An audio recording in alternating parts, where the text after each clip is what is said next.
think for me, I've obviously read a lot and listened a lot to obviously what's been said on, and I've only got a few things on the whole sort of situation, and then would probably want to move on from it for the kids' sake, really. Probably firstly is giving congratulations to England. You know, they've won their 2 qualifying games, and I think all of that has been lost in everything that's been written about Raheem.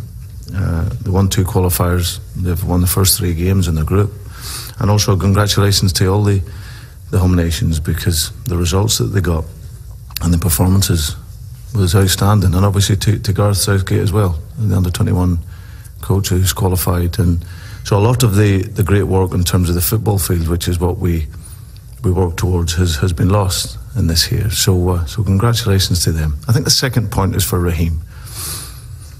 I've been very fortunate to have worked with a brilliant young player here over the last 2 years. I came into Liverpool, and he was a young player from the youth team and in the reserves.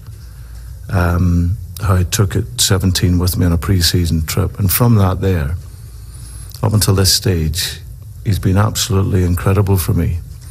And what's been really, really nice to see has been his maturity as a young man.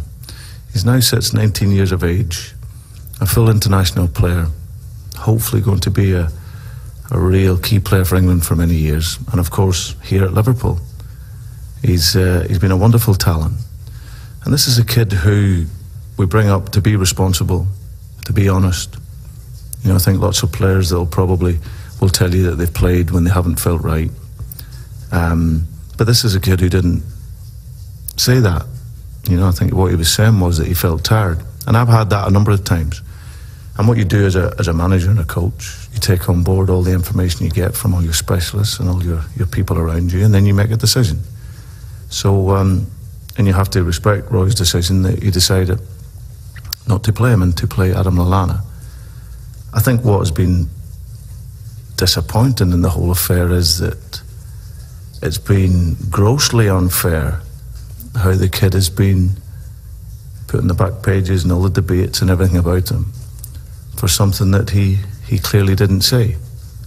And I've had it a number of times with Raheem here over the time, where he's been tired in his legs, but he's gone on and played in games and been exceptional.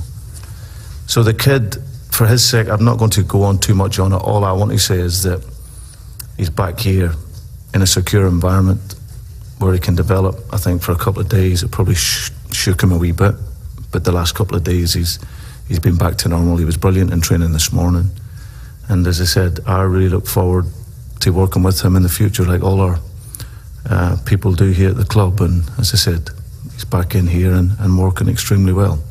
I think the next point I want to add is about England itself. So I also read people talking about the club versus the country. Now, I'm someone who takes great pride in players playing for the country, because I see it as an earmark of how we are developing players. And right the way through the age bands here at our football club, we've got many young players representing England.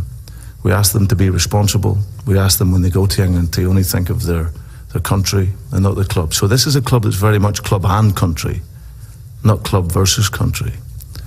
And certainly people who know me well enough as a coach knows that I'm certainly, and Liverpool aren't a barrier to England or any country. We want them to do well. We know the pride at stake when players play for the country. And I will continue to hopefully work for all nations, of all the players that I work with, to help and improve them and develop. And when they move on to play for the countries, hopefully they will be better players for working for us here at Liverpool.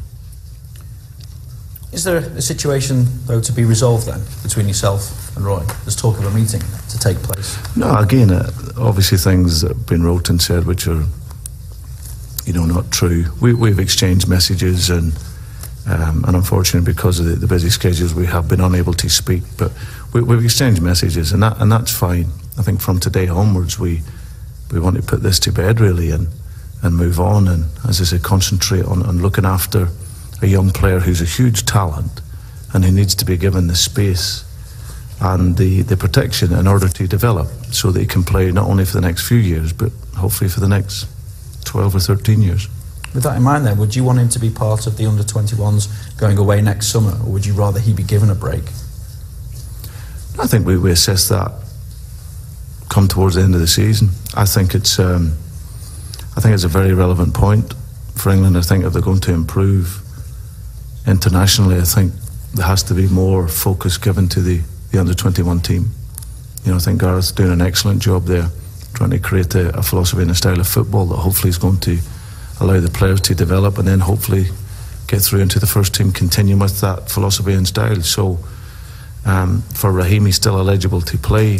We'll assess it over the course of the season, but I think there's lots of young players that break through, or a number of young players that break through that can fit into that age band, and I don't think it would do them any harm at all if they went and experienced a competition like that surrounded by top players, and if they were lucky enough to go on and win the tournament and good enough to win it, then that certainly wouldn't hold back their development. It would only increase it.